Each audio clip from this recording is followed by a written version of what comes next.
The X Factor iPhone X 10 versus Pixel 2 XL. Now the world is drowning in reviews of both, so I thought I'd do something different and pitch the two against each other in a battle royal.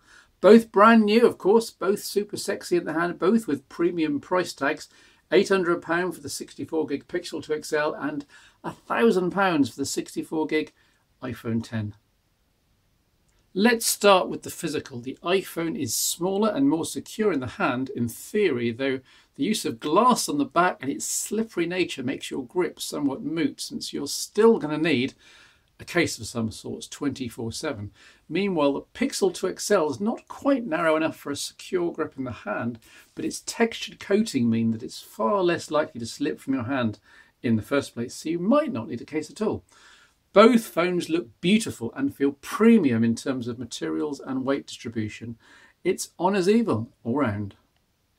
If you've been reading the tech news recently, then you'll know where I'm going with this one, though most of what you've read is now out of date as of this morning.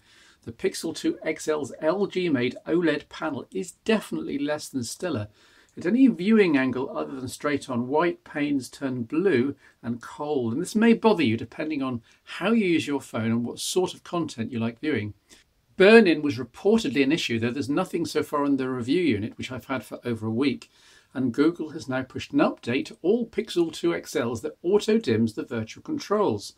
Plus, it adds a new Samsung-like saturated display mode, addressing concerns that the LG plastic OLED screen wasn't punchy enough. Nice job, Google.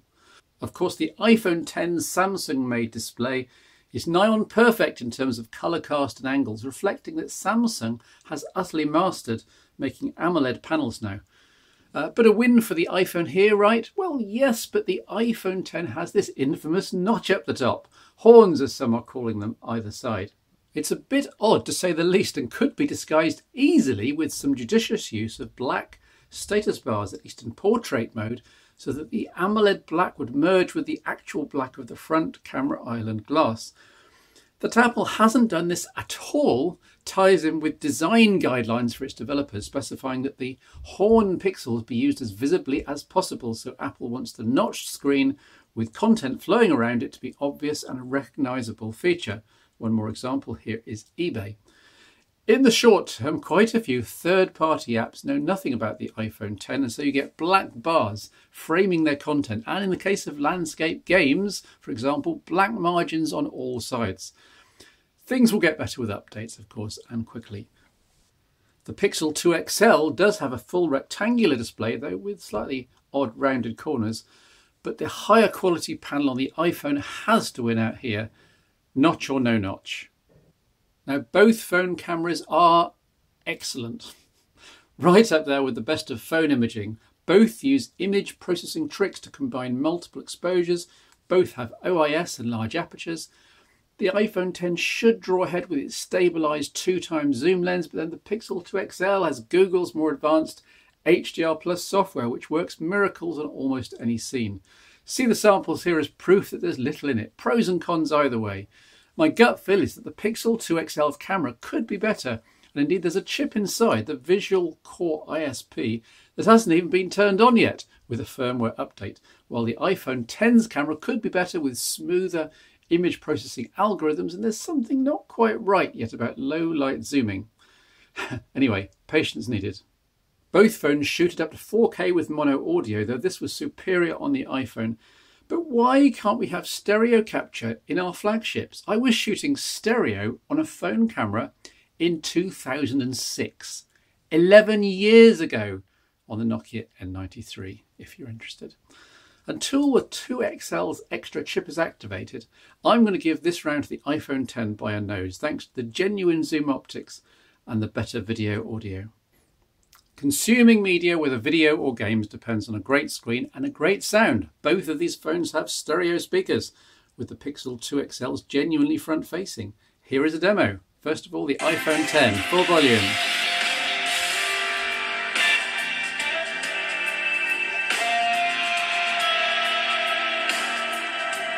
Decent volume, decent bass, decent fidelity. That is not bad at all. And now the Pixel 2 XL, same passage, again full volume.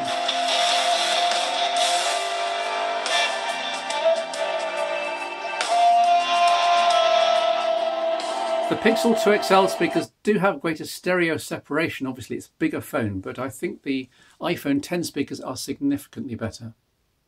Both phones also omit a standard 3.5mm headphone jack, which is very annoying. But they do provide high quality dongles in the box, so that there are options at least, as long as you don't want to charge each phone at the same time, in which case you're charging up some Bluetooth headphones to use instead. Bluetooth output from both phones is excellent, with the iPhone arguably having a slight edge in terms of an easy connection to Apple's wireless kit, though Google's aiming along the same lines with its AirPods arrival very soon, plus the Pixel 2 range has native aptX HD support. Honours even overall. Now it's here that things get a little crazy. The iPhone 10 has famously ditched the fingerprint sensor, relying on a new laser projection system at the top to identify your face in all light conditions, though you do actually have to look at the top of the phone with open eyes, in a manner not dissimilar to the iris recognition in my Lumias and the Samsung Galaxy phones, but much, much more reliable here, failing only about once per day, and I can live with that. Now with no home button, a single tap on the screen or raise to wake work well to show time, date and notifications. I just wish the Face ID unlocking process also had the option of removing the lock screen at the same time. So you hold it, it unlocks, you swipe up, it unlocks, you swipe up, unlocks, you swipe up. It seems one step too far. At least this is me coming from an Android background. With fingerprint unlocking on most Android phones, finger on the sensor, bang, you're right into the UI where you were, applications, no swiping needed. Meaning that I have to ask the question, why exactly did we need the extra £100 of camera and electronics on the front of the iPhone 10? If only the iPhone had some kind of, available round area on the back that could be a Touch ID scanner, something circular, something about here perhaps. You could even print a logo on it. That would be a great idea. iOS 11 on the iPhone 10 has extra gestures for the home buttonless phone as seen here. Swipe up to go back to the home screen, swipe up and hold to get the multitasking list, and so on. Annoyingly, you can no longer swipe up directly on the carousel on app thumbnails to close them. You have to first 3D or long press them to bring up the app closing UI mode. Also rankling slightly with me is that the move to a swipe-based system is potentially confusing when the phone is being used in landscapes, such as when watching media, web browsing or playing games. So a home bar is used in both modes underneath the display to tell users which edge of the screen is currently bottom. It seems such a waste of space in both orientations. You're either losing 5% of your screen real estate or the bar is somehow overlaying what would otherwise be graphical content. Surely there's a way to turn this visual cue off, have it implied and regain the space? Only slightly mitigating this is that there's a clever swipe gesture on the home bar to switch between applications, toggling backwards and forwards, but I'd argue it's not quite enough to justify the bar's existence. The Pixel 2 XL follows all the usual Android conventions and controls, with the only real change of note for the so-called Pixel launcher being the Google search bar, which is now at the bottom of the screen. For ease of access one-handed. You can't dismiss the virtual controls in most applications Windows 10 mobile style, so you're left with space taken up a lot of the time, even more so than with the iPhone's this way up home bar, but maybe less confusingly so. Multitasking here is with a dedicated control, just swipe applications away horizontally. I'm tempted to give the Android device the win here, and the thing that sealed it was the use of a proper global back control. The iPhone has the right swipe from the left edge, but it doesn't always work. It's often hard with a case on, and the alternative is usually to hunt at the screen top for a textual back arrow control, and that can be a bit of a contortion. Picking a speed winner here is like trying to choose a favourite child. I love you as much. In day-to-day use, after much testing, the iPhone 10 and Pixel 2 XL are both speedy workhorses, which is as you'd expect at these price points. You get the fastest chipsets around, A11, Snapdragon 835, no complaints. To be fair, battery life seems quite adequate on both phones here. Nothing special, nothing to see, move along. I've only had the iPhone 10 for about 4 days, the Pixel 2 XL for only a week or so. Plus both of these phones are getting updates all the time, so it's hard to criticise either in this department. But the iPhone 10 does score points for supporting Qi wireless charging. Just pop it down on a pad. This is a real boon around the home or office for constant trickle top-ups. The Pixel 2 XL's metal chassis does preclude Qi charging, of course. Given how big a fan Google was of this tech back in the Nexus 4, 5 and 6 days, it's a shame to see that they're firmly back on wired charges only. And neither phone's fast charging is actually that fast in my test. Think 2 hours to go from empty to full. The iPhone even only comes with a 1 amp charger. But as a physicist myself, I'm always wary of the long-term detrimental effects of pumping too much current into lithium-ion cells too quickly. So I'm not going to complain at caution from the manufacturers here. Dash and turbocharge be damned. Now, £800 versus £1,000 effectively, so the Pixel 2 XL should get the win here, but it's not that simple. On the Apple iPhone 10, at least you can see in every detail, on every screen pixel, and every ancillary Apple service, every support facility where your money is going, and the iPhone will keep its value well, while a second-hand Pixel 2 XL is going to be like a car. You lose 25% the moment you unbox it, and it'll be half price in a year.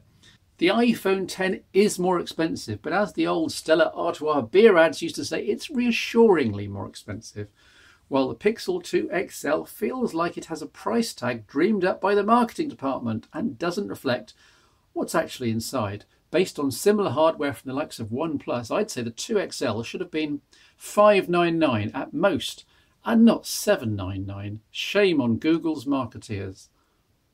Even though I personally am much more comfortable in the Android or even Windows world, I have to admit grudgingly that the iPhone 10 is an incredible and beautiful piece of technology. So much engineering expertise in something so relatively small and dense.